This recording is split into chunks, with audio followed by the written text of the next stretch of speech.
मुख्यमंत्री अशोक गहलोत ने कहा, भाजपा कुछ कांग्रेस विधायकों के साथ मिलकर उनकी सरकार गिराने की कर रही है साजिश। कांग्रेस प्रवक्ता रणदीप सुरजेवाला ने कहा, सचिन पायलट पार्टी फोरम पर रखें अपनी बात।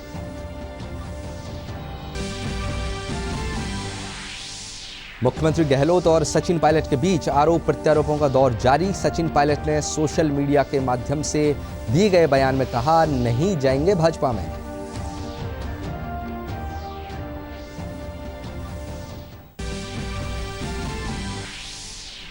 भारतीय जनता पार्टी ने कांग्रेस विधायकों को नोटिस जारी करने पर उठाए सवाल। भाजपा नेताओं ने कहा, अल्पमत में आ गई है गहलोत सरकार।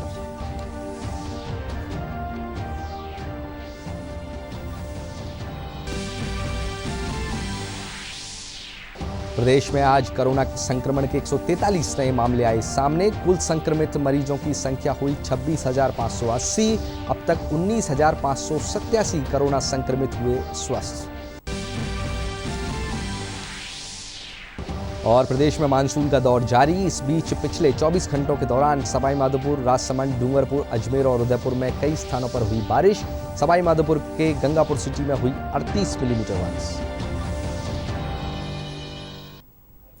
प्रदेश में राजनीतिक सरगर्मियों के बीच उत्पन्न हालात के बाद सचिन पायलट ने सोशल मीडिया के माध्यम से दिए गए बयान में कहा है कि वे भारतीय जनता पार्टी में नहीं जाएंगे। हालांकि उन्होंने अपनी रणनीति का खुलासा नहीं किया है। इस बीच मुख्यमंत्री और सचिन पायलट के बीच आरोप प्रत्यारोपों का दौर जारी है। भारतीय जनता पार्टी ने विधानसभा अध्यक्ष द्वारा विधायकों को नोटिस दिए जाने के मामले पर सवाल उठाए हैं। जयपुर में हुई पार्टी की बैठक में पार्टी के वरिष्ठ नेता गुलाबचंद कटारिया ने कहा कि विहिप उल्लंघन कर कार्रवाई विधानसभा सत्र के दौरान की जाती है। पार्टी के नेता राजेंद्र राठौड़ ने भी विहिप जारी करने पर सवाल उठाए हैं। इस दौरान पार्टी के प्रदेश अध्यक्ष डॉक्टर सतीश पूनिया ने कहा कि प्रदेश में कांग्रेस सरकार अल्पमत में है।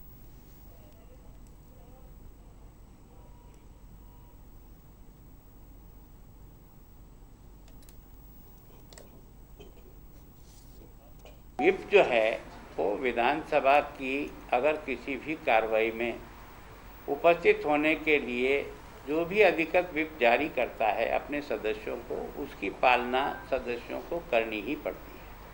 और विप केवल और केवल विधानसभा की एक्टिविटीज़ में भाग लेना और नहीं लेने के ऊपर ही निर्भर होता है एक्शन करने का।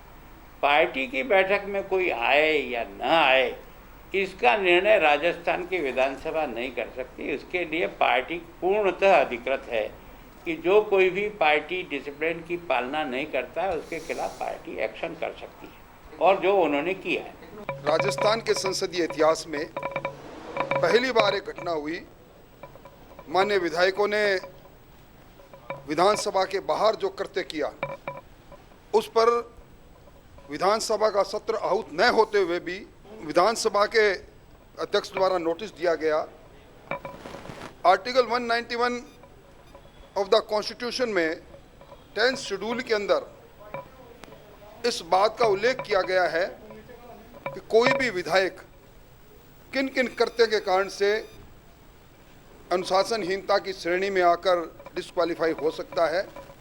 मैं समझता हूं नोटिस के अंदर 10th शेड्यूल का उल्लेख जरूर किया गया है, पर उसके पैरा 1A और 1B में जिस प्रकार उल्लेख किया गया है, अगर उनको पढ़ लिया जाता तो शायद ये नोटिस नहीं दिया जाता। विधानसभा का सचिवालय एक तरह से इंडिपेंडेंट सचिवालय होता है, उसका इस प्रकार राजनीति में दखलंदाजी निंदा करने योग्य है। कि जिस बात के लिए दंभ भी भरा जाता था कि कांग्रेस पार्टी संगठित है, टूटेगी नहीं, ये दुर्भाग्यपूर्ण है कि दुनिया भारत की इतनी बड़ी पार्टी में, इतने बड़े प्रदेश में इतनी बड़ी टूट हुई है। ये कांग्रेस की पहली नैतिक हार है, कांग्रेस के आलाकमान की हार है कि पौने 2 साल से ये दिखता था कि मुख्यमंत्री और उप मुख्यमंत्री में झगड़ा है। अब प्रश्न ये है कि ये तोहमत हम पर लगाते हैं, उनकी पार्टी का अध्यक्ष चला जाए, उसमें हमारा दोष क्या है? कहीं ना कहीं आलाकमान की उनकी अपनी कमजोरी है। दूसरा, जो परिस्थितियां बनी हैं उसमें ये साफ तौर पर नजर आ रहा है कि वर्तमान मौजूदा सरकार, अशोक गहलोत की सरकार, ये अल्पमत में है, बहुमत खो चुकी है। क्योंकि कांग्रेस पार्टी का जो फिगर था असंवैधानिक तरीके से बीएसपी के मर्जर को, जिसकी पिटीशन भी अभी पेंडिंग है स्पीकर के यहाँ, वो निश्चित तौर पर असंवैधानिक नंबर 2 फिगर हो गया 107। 107 में से ये साफ तौर पर दिखता है कि 20 या 22 जो भी सचिन पायलट के साथ लोग दिखते हैं, इसका मतलब कांग्रेस के पास में 80-88 इस किस्म के से लोग हैं। अब ये कोई अंधा आदमी बता देगा कि गणित के हिसाब से 88 ये सदन का बहुमत है क्या? दूसरा प्रश्न खड़ा होता है कि इनके पास में निर्दलियों का, बीटीपी का, सीपीआई का, इस तरीके के छोटे दलों का बहुमत था, साथ मिला के बहुमत किया। 13 लोगों को एसोसिएट किया। आज 13 में उन्होंने 3 लोगों को डिसएसोसिएट कर दिया, 3 वापस चले गए। बीटीपी तटस्थ है। तो कुल मिलाकर फ्लोर पर स्थिति ये बनती है कि ये बिल्कुल ही 100 से कम का आंकड़ा भी फिलहाल इनके पास है। सचिन पायलट को उप मुख्यमंत्री और प्रदेश अध्यक्ष के पद से हटाए जाने के बाद उनके समर्थक उनके पक्ष में उतर आए हैं। कई जगह कांग्रेस कार्यकर्ताओं ने पायलट को हटाने के विरोध में इस्तीफे भी दे दिए हैं। दौसा में 70 से अधिक पायलट समर्थकों ने एक बैठक कर अपने पदों और पार्टी सदस्यता से सामूहिक इस्तीफा देने का निर्णय लिया है। समर्थकों ने कहा कि पायलट द्वारा दौसा का प्रतिनिधित्व जिले के लिए गौरव की बात थी। हमारे सचिन पायलट हमारे जो भी विशेष तौर पर हमारे दौसा के माननीय सम्मानीय नेता रहे हैं, राजेश पायलट जी के सुपुत्र हैं और आज डिप्टी सीएम थे। और हमको बहुत बड़ा गर्व था कि हमारे दौसा का एक नेता आज राजस्थान में डिप्टी सीएम है, पीसीसी चीफ है। उसको बेवजह अपनी बात रखने के चक्कर में वो आला कमान से अपने समर्थकों के साथ दिल्ली गए हुए थे और यहाँ गहलोत सरकार ने तानाशाही करके उनको सभी पदों से मुक्त कर दिया। उसी मामले को लेकर आज पूरा जिला कांग्रेस कमेटी जो सामूहिक निर्णय लिया है कि हम सामूहिक इस्तीफा देंगे। राजस्थान में बदले राजनीतिक हालात के मद्देनजर दौसा जिले में कानून व्यवस्था को लेकर आला अधिकारियों ने मीटिंग ली। एटीएस के डीआईजी अंशुमान भौमिया ने बैठक में ताजा स्थिति की समीक्षा की और अधीनस्थ अधिकारियों को कानून व्यवस्था बनाए रखने के लिए गश्त बढ़ाने और सतर्क रहने के निर्देश दिए। दौसा जिला कानून व्यवस्था की दृष्टि से एक संवेदनशील जिला है और बहुत ही महत्वपूर्ण जिला है। इसी क्रम में पुलिस मुख्यालय का ये प्रयास है कि सभी जो संवेदनशील जिले हैं उनमें पूरी तरीके से कानून व्यवस्था जो है वो मेंटेन रहे और आम जनता को किसी प्रकार की कोई समस्या ना हो, कोई प्रॉब्लम ना हो। इसी क्रम में सीनियर ऑफिसर्स को कई जिलों में भेजा गया है ताकि कानून व्यवस्था की दृष्टि से सभी पुलिस अधिकारियों से डिस्कशन करें ताकि उनका फीडबैक लें। नहीं, अभी तक पूरी तरीके से प्रिवेंटिव मेजर्स लिए जा रहे हैं और फीडबैक लिया जा रहा है और साथ ही सीनियर ऑफिसर से मुलाकात की जा रही है और यदि जिस प्रकार की स्थिति उत्पन्न होगी उसको उसी प्रकार से निपटा जाएगा। विश्व युवा कौशल दिवस पर जोधपुर के युवाओं ने प्रधानमंत्री नरेंद्र मोदी का आभार जताते हुए स्किल इंडिया मिशन को बेरोजगारी दूर करने में महत्वपूर्ण बताया। जोधपुर में चूड़ियों पर कलाकृतियां बनाने वाले युवाओं ने बताया कि प्रधानमंत्री के स्किल इंडिया मिशन अभियान से प्रेरणा लेकर उन लोगों ने खुद का काम शुरू किया और इसमें सफलता हासिल की।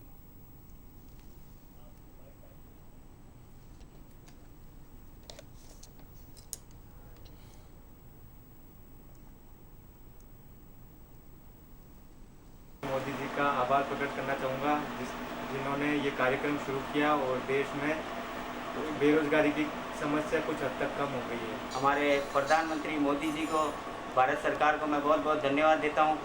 इन्होंने इस काम को, हुनर को जो हमें दिया है। मैं ये चाहता हूँ कि हुनर आगे बढ़े।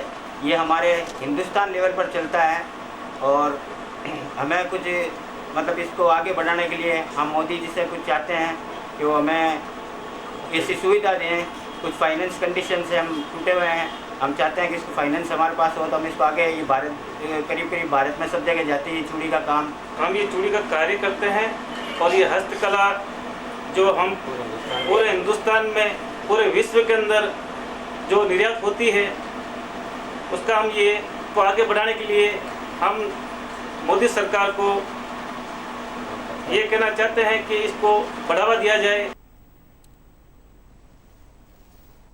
पेशेवर आईटी प्रोफेशनल्स के मामले में भारत साधन संपन्न देश है। अब भारत को ऐप में भी आत्मनिर्भर बनाने के लिए प्रधानमंत्री ने आत्मनिर्भर भारत ऐप इनोवेशन की शुरुआत की है। इसी के तहत जोधपुर आईआईटी से असिस्टेंट प्रोफेसर सुमित कालरा ने बताया कि उन्होंने टेली मेडिसिन के ऊपर एक पोर्टल बनाया है जिसमें देश भर के 40 डॉक्टरों को जोड़ा गया है। उन्होंने बताया कि कोई भी व्यक्ति इनकी सेवाएं ऑनलाइन ले सकता है, जिसमें वह इन विशेषज्ञ चिकित्सकों से चैट, वॉइस कॉल और वीडियो कॉल के माध्यम से जुड़ सकते हैं। पे चलाने के लिए तो ये जो नज मिला है हमें, एम टू इनोवेट करके, now every engineering student will start Kindling कि मुझे भी इनोवेट करना है। ओपीडीज बंद हो गई थी और लॉकडाउन में लोग जा नहीं पा रहे थे हॉस्पिटल, और आप देखते हैं कि बीपी की बीमारी है या डायबिटीज़ है, उनको रेगुलर कंसल्टेंसी चाहिए होती है। हमने एक पोर्टल बनाया telemedicine.iitj.ac.in। इस पोर्टल पे हमने डॉक्टर्स को रजिस्टर किया, 40 डॉक्टर्स हैं। इजीली किसी भी डॉक्टर से कनेक्ट हो सकते हैं। अगर डॉक्टर ऑनलाइन नहीं भी है तो आप उनके लिए अपना मैसेज छोड़ सकते हैं। ये thousands of video call simultaneously हो सकती है, 1-to-1 video calls. Aim to innovate जो प्रधानमंत्री जी ने शुरुआत किया है, तो इट्स मतलब ये बहुत ही अच्छा शुरुआत है एंड इसका ज़रूरत था। इन दिस कोविड सिनारियो जब अनलॉक शुरुआत हो रही है तो हमें जो ज़रूरत है कि सोशल डिस्टेंसिंग मेंटेन करना चाहिए, क्योंकि ये कम्युनिटी स्प्रेडिंग कम हो। तो हम लोग एक कोशिश कर रहे हैं कि एक ऐसा ऐप्स बनाने के लिए जो फ़ोन के टेक्नोलॉजी को यूज़ करके आपको थोड़ा वार्निंग देंगे अगर आप शायद 6 फीट जो रिकमेंडेड डिस्टेंस है उसके करीब अगर आ जाते हैं। The country grows independent and innovates in ways in different domains. It's absolutely important, and the more that we have the youth joining in these initiatives, it's all the more better. कोई India का student या India का कोई person ये app बनाएगा और उसको India के लोग यूज़ करेंगे तो that will not only promote good business in India, और उससे क्या होगा कि इंडिया का जो डेटा जो लीक हो रहा है इसका प्रॉब्लम भी।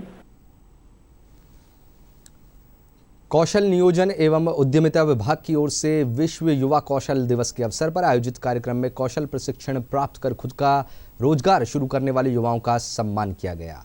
इस अवसर पर मुख्यमंत्री अशोक गहलोत ने वीडियो कॉन्फ्रेंसिंग के माध्यम से 33 जिलों के युवाओं से संवाद किया। कार्यक्रम में राजस्थान कौशल एवं आजीविका विकास निगम की ओर से कौशल विकास की चुनौतियां विषय पर भी वेबिनार भी आयोजित की गई।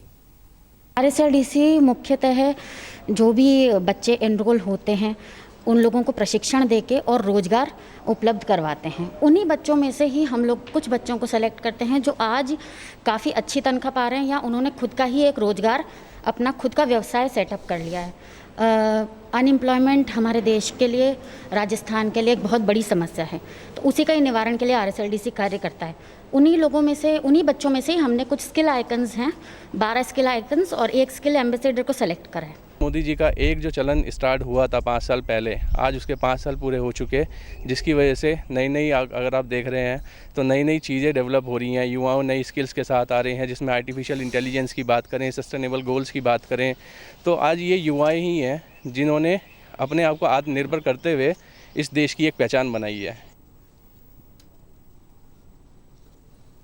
मोटर वाहन अधिनियम 1988 की धारा 161 में कुछ संशोधन किए गए हैं। परिवहन आयुक्त रवि जैन ने यह जानकारी देते हुए बताया कि इस संशोधन के बाद 31 अगस्त 2019 के पश्चात अज्ञात वाहन की टक्कर से सड़क दुर्घटना में मौत होने पर 2 लाख रुपये एवं गंभीर घायल होने पर 50,000 रुपये दिए जाने का प्रावधान किया गया है।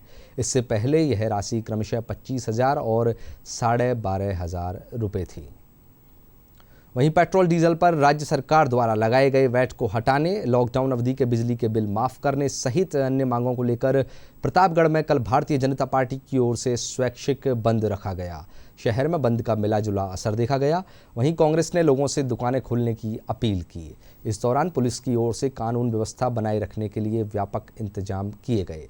भाजपा के जिला महामंत्री गजेंद्र चंडालिया ने बताया कि राज्य सरकार द्वारा भाजपा कार्यकर्ताओं के खिलाफ द्वेषपूर्ण कार्रवाई की गई है। लगातार ओछी राजनीति करके भारतीय जनता पार्टी के कार्यकर्ताओं पर झूठे मुकदमे बनाए जा रहे हैं। दबाव बनाने के लिए अतिक्रमण के नाम पर तोड़फोड़ करवाई जा रही है।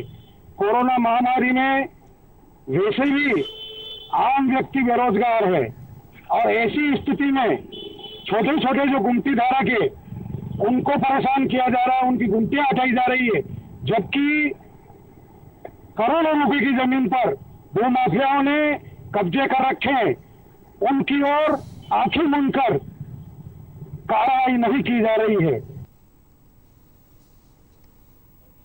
अजमेर विद्युत वितरण निगम ने भीलवाड़ा जिले में बिजली चोरी और छीजत रोकने के लिए व्यापक अभियान चला रखा है। निगम ने इसके लिए 114 टीमों का गठन किया है।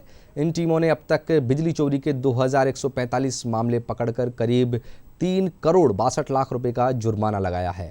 निगम के अधीक्षण अभियंता SK उपाध्याय ने बताया कि बिजली चोरी करने वालों को 7 दिन के भीतर जुर्माना जमा करवाने का नोटिस दे दिया गया है।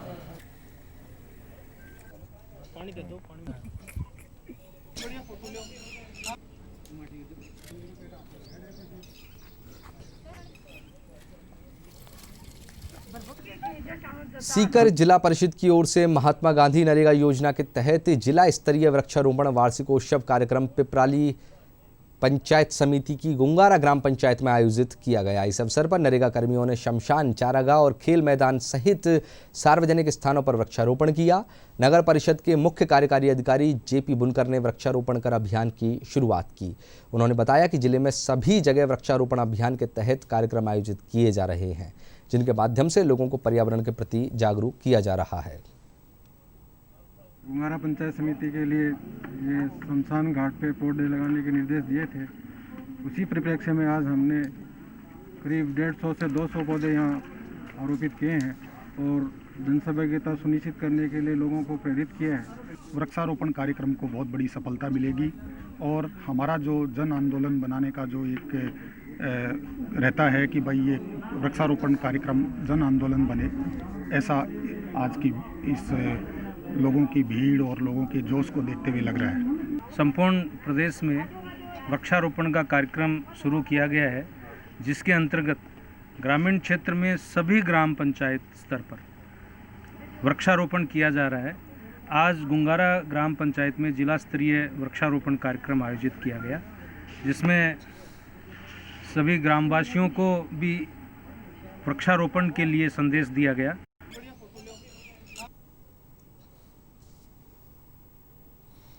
वहीं पाली जिले में भी कल जिला स्तरीय वृक्षारोपण कार्यक्रम आयोजित किया गया। जिले के सोजत पंचायत समिति के बेसाना गांव में आयोजित इस कार्यक्रम में 37 बीघा गोचर भूमि पर 1000 से अधिक वृक्ष लगाए गए।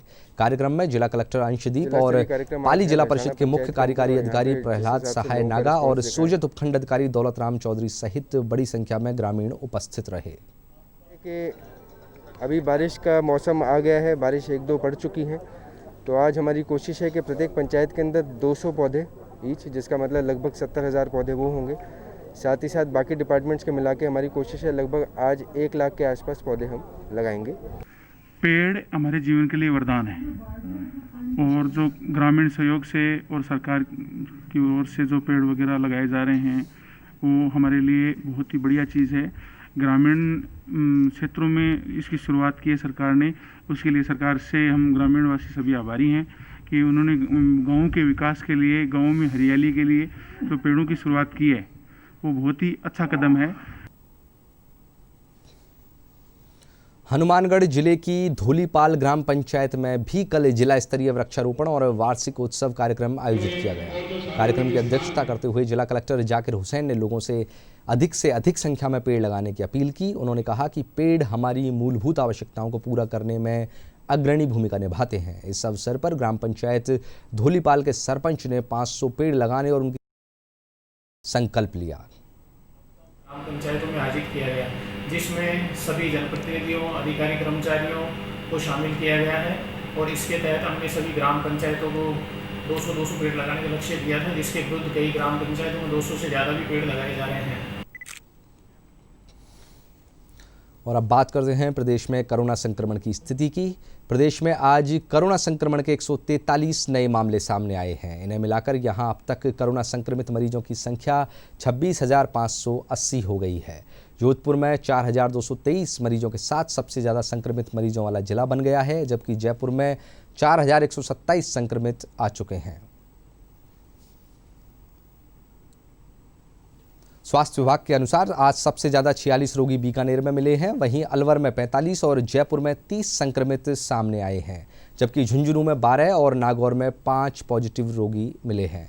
इसके अलावा बांसवाड़ा, बूंदी, करौली, प्रतापगढ़ में एक संक्रमित मिला है। वहीं जयपुर, करौली, सवाईमाधोपुर में एक तथा एक अन्य प्रदेश के व्यक्ति की कोरोना संक्रमण से प्रदेश में मृत्यु हुई है।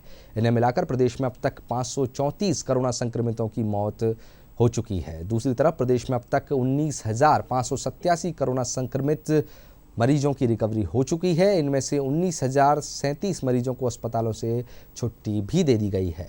अब प्रदेश में 6,459 एक्टिव केस हैं। कोरोना संक्रमण के मामले में हॉट स्पॉट बनकर उभरे जोधपुर जिले में अब धीरे धीरे स्थिति को नियंत्रण में लाने के प्रयास किए जा रहे हैं। जोधपुर के एसएन मेडिकल कॉलेज के अधीन अस्पतालों में अब तक कोरोना के 2097 मामले सामने आए हैं, जिनमें 1,586 लोगों को स्वस्थ होने के बाद अस्पताल से छुट्टी दे दी गई है। एसएन मेडिकल कॉलेज के प्राचार्य डॉक्टर जीएल मीणा ने बताया कि जिले में कोरोना केस बढ़ने के बावजूद मरीजों की रिकवरी रेट भी बढ़ी है। ठीक होकर के डिस्चार्ज हो चुके हैं। व्यवस्थाएं तो मेडिकल कॉलेज हॉस्पिटल है। मेडिकल कॉलेज हॉस्पिटल का मतलब होता है जो हायर लेवल की जो व्यवस्था होनी चाहिए वो हमारे पास उपलब्ध है और उसी तरीके से मरीजों की आवश्यकता के अनुसार जिसको जो ट्रीटमेंट की जरूरत है उसी हिसाब से उसको उसी एरिया में भर्ती किया जाता है।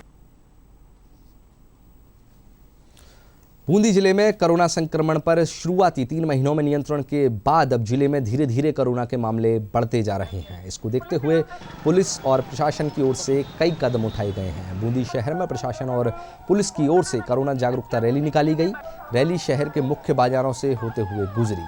रैली में मास्क लगाने, सोशल डिस्टेंसिंग की पालना करने और संक्रमण से बचाव के लिए जागरूकता संदेश दिए गए। बूंदी शहर में ये जागरूकता अभियान और इसमें जो मार्केट हैं, जो सकरी गलियां हैं जहाँ पे ज़्यादा व्यापार होता है, वहाँ पे इसको हमने आज जागरूकता अभियान को चलाया है और मैं ये एक्सपेक्ट करता हूँ कि इसके बाद जो है हमारे जो यहाँ के साथी हैं शहर के, वो इनका पालन ज़रूर करेंगे। बूंदी जिले के मार्केट में और जिस आबादी में ये कोरोना संक्रमण फैला हुआ है उधर भी हम लोगों ने सभी को 2 गज की दूरी बनाए रखने, मास्क पहनने और बार बार हाथ धोने के लिए सबको ये संदेश दिया है ताकि कोरोना संक्रमण ज़्यादा न फैले।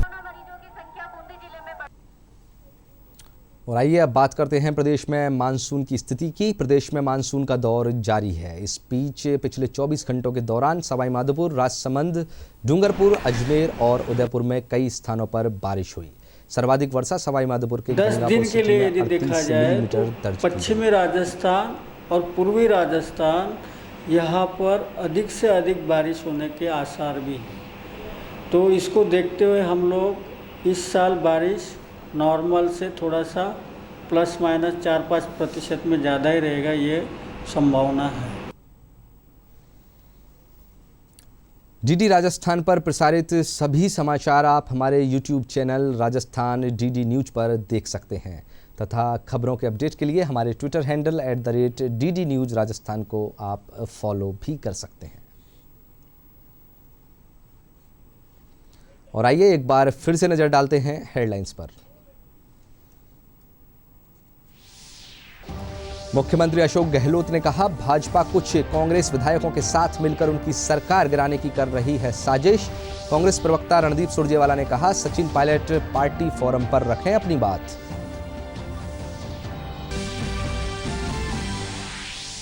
मुख्यमंत्री गहलोत और सचिन पायलट के बीच आरोप प्रत्यारोपों का दौर जारी। सचिन पायलट ने सोशल मीडिया के माध्यम से दिए गए बयान में कहा, नहीं जाएंगे भाजपा में।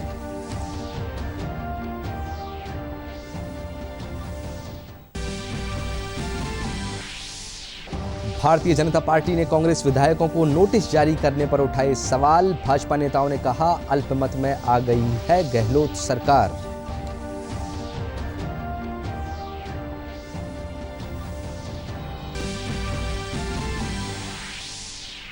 प्रदेश में आज कोरोना संक्रमण के 143 नए मामले आए सामने। कुल संक्रमित मरीजों की संख्या हुई 26,580।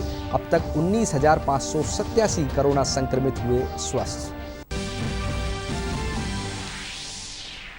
और प्रदेश में मानसून का दौर जारी। इस बीच पिछले 24 घंटों के दौरान सवाईमाधोपुर, राजसमंद, डूंगरपुर, अजमेर और उदयपुर में कई स्थानों पर हुई बारिश।